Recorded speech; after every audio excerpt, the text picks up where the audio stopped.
I am vengeance. I am the night. I am Bat. No, I'm just fucking with y'all. Groovy Movie Talk here with another review. Reviewing Matt Reeves' The Batman. So, this is a movie I think we were all highly anticipating, man. It's finally here. I got to see it on Sunday. I'm doing this review 2 days later. I saw it on Sunday. Today's Tuesday. And it's pretty much dominated my thoughts for the last 48 hours. So let me get into it, man. Hopefully, I got a lot to say, and hopefully, I can keep it coherent because I'm a non-coherent ass mofo. Uh, I'm general thoughts on the movie first. I really, really like it. The more I think about it, I think I like it more. But I can't quite say I didn't love it because there's a couple negatives I'll get to, which is a little later on. But I'm gonna start positive, man. That's the best way to start with the good stuff, which is mostly the majority of it's good. Like it's 80% of the movie I loved, and 20% I was not. I wouldn't say not a fan of, but it just didn't click for me. It's a little disconnect there for me. So let me just get to it. Bottom line is casting. They casted the hell out of this movie. They got the perfect people to play every single role that they cast. They got the right person for it. The Batman, Robert Pattinson, really, really good Batman. Great Batman voice. I know people want to compare it to Christian Bale. That's what everybody love to laugh at. But ain't nothing here you can laugh about, man. This man has a good Batman voice. It's a lot more simple than Christian Bale's. Like I don't know why Christian Bale went so hard with that deep, loud lion voice he was doing. Uh, Call that man the Lion Man. Not Batman. Sorry about that. Uh, I enjoy his chemistry with pretty much everybody. I mean, when you watch the performance, it's very subdued. Um, a man, a few words, doesn't crack a smile, not one fucking time. Uh, but for this version of Batman, there's pretty much nothing to smile about, man. Um, he's very, very troubled, which Batman is by nature a troubled character. That's how he becomes Batman. But this guy hasn't really learned the proper way to channel that troublesome origin story into something extremely productive yet. Like this version, I mean, it's in the trailers. Like from his introduction, the first time we see this version of Batman, what he says is, "I am vengeance," and that is a not really a healthy philosophy to live by. Um, the Batman we all know and love, he is a symbol of fear for his enemies, but for the people who support him, the people in the police force who do see the good that he's doing, and the people that he saves, he's a symbol of hope. And this version of Batman hasn't gotten there yet. He's all about vengeance and taking revenge on the people who are doing wrong in this city. And towards the end of the movie, there's a couple beautiful moments that you may not feel emotionally if you aren't really focusing or thinking about the movie. Like, but it's a kid that he saves toward the end of the movie. And the kid trusts him because the kid has seen him on multiple occasions. He saved this kid a couple times throughout the movie, or he's been around when this kid was going through some stuff. He's trying to keep that part a little spoiler free, but I am gonna get into spoilers more than likely, so I'll put that in the video description. If it's not in the description, then you can watch this freely. Um, but there's a couple scenes in this movie, especially in the third act, where I think Pattinson does a really, really good job showing his change from no, I need to be a different symbol for these people. These people don't see me, or some of these people don't need to see me as an Avenger. Not trying to take it to Marvel levels. I'm saying it's not about vengeance or revenge or avenging people. It's about being a pillar of hope. And that was a roundabout way of getting to it. I think I repeated myself probably, but that was really beautiful to me. That transition in this movie. Uh, let me get off Batman. Catwoman was good. I love Zoe Kravitz. She's adorable. She's she's good though. She's really good in this movie. Um, she's probably pretty much the heart of the movie, honestly. Uh, Carmine Falcone, John Turturro does a great job as Carmine. Um, I think live action wise, it's probably my favorite version of Carmine Falcone. I love John Turturro on everything, and he doesn't disappoint here. Then you have Colin Farrell, you know, doing a goddamn thing, doing that Colin Farrell thing where he just come in and steal every scene at the end. I'm a big Colin Farrell guy. You know, the cool thing is to say, oh, he disappeared into the role, but he did. When you're watching it, sometimes you may forget that you're watching Colin Farrell under all that makeup. So I think the makeup team deserves a round of applause, and we're going to keep clapping for Colin Farrell. That is my man. Every time he was on screen, I couldn't help but just smile because I could tell he was enjoying himself. And yeah, he killed it, man. So make sure I don't miss. Oh, Jim Gordon. How did I forget Jim Gordon? I got him circled on here and everything. The scenes with him and Batman are my favorite scenes in the movie. I think Jeffrey Wright, another guy who's great in everything, here he brings his A game once again. So I do hope in the sequels, though, we get to see more of his home life. We didn't get any of it here. We just get him along with Batman as they do like the buddy cop thing where they're on every crime scene together trying to solve it. It was great, but I do want more of him just because I enjoyed that character so much, because him and Batman got some really good scenes together in this one. One of them, I think, where a little bit of the humor in this movie comes from is from a scene with them and when they're at the police station having a discussion between the two of them while they got a bunch of people looking at them. But if you've seen the movie, you know what I'm talking about. That was a pretty funny scene. And then the Riddler, Paul Dano, creeping it up. He did a really good job too. He didn't disappoint. One of the all-time Batman villains, man. I gotta say, he did a really good job. And there's a really good relationship between the two of them, where the entire time you're watching the movie, to you, it appears to the viewer, it appears that the Riddler is the antagonist of the whole movie, which he is. Do not get me wrong, but in the Riddler's eyes, he isn't. Yeah, it's definitely getting spoiler here. He isn't the villain in his eyes. This philosophy that Batman lives by of being vengeance.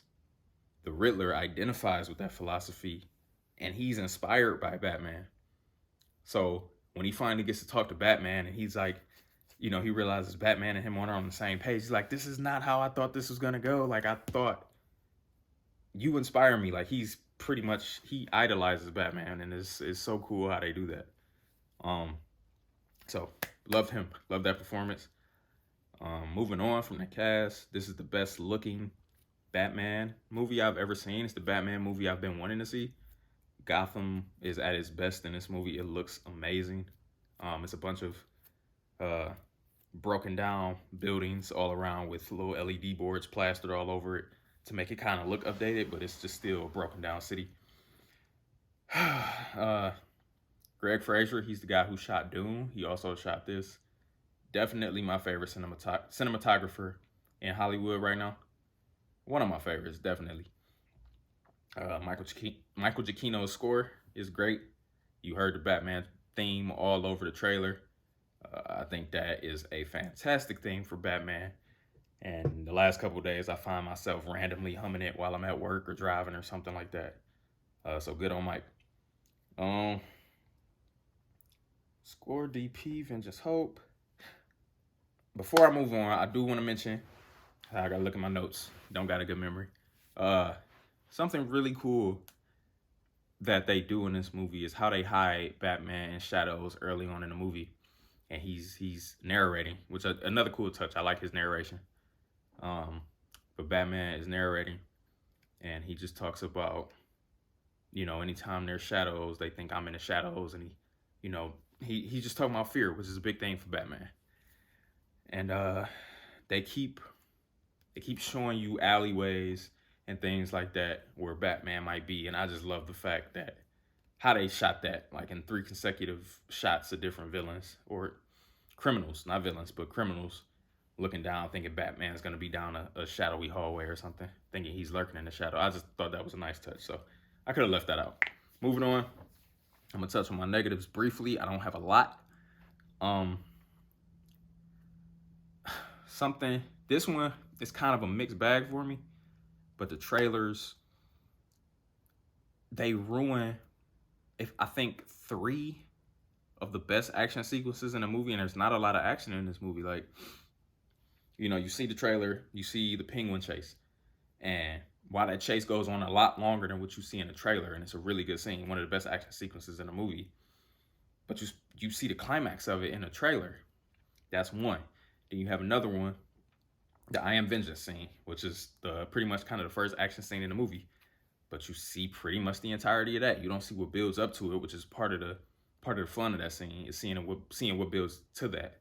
But the beat down he gives that thug, I hate saying that word, but the beat down he gives that guy, and then he says I am vengeance at the end. You get all of that in the trailer, and it's the first time you see him in the movie, and it just would have been such a cool introduction. It's still cool, but it would have been ultimately a lot cooler had I not seen it in the trailer, and I'm watching this movie and he's not in it for the first 10-15 minutes, and it's just a bunch of criminals looking into the alleyways and shadows and stuff like that. And then when we first see him, he beats this guy to a pulp. Definitely probably gonna sneeze. It's sitting right here. I hope it doesn't come out till this video's done. But that's 2.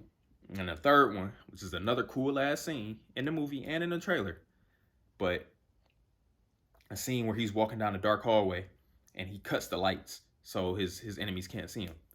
And he walks down the hallway, and the only way they see him is when they start shooting at him. And you get the muzzle flashes from the guns, which was all done practically, by the way, which is awesome. I found that out in the interview after the fact. But they really had trained actors shooting real bullets to light up the camera and light up the screen. And that's awesome, by the way. But I'm getting sidetracked. That's in the trailer as well.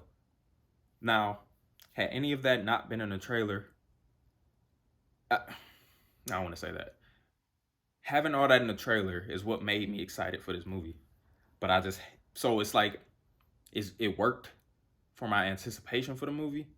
But when I finally got to see the movie, I was like, damn, I wish I didn't see that. I wish my first time seeing it was on a big screen in the context of the movie instead of chopped together in the trailer. So that's a small gripe, and I think I'll get over it the next time I see it.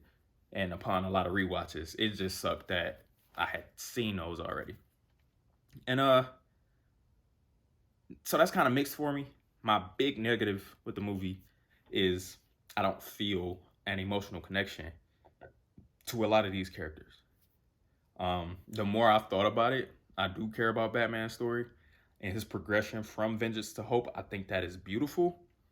So I won't really include him there, but there's a pivotal scene in the middle of this movie where one of our central characters, their life is in doubt. And I felt myself start to care. Like, I leaned forward. I'm like, oh, damn. Like, I didn't think they were going to do this. But then the person just ends up being alive.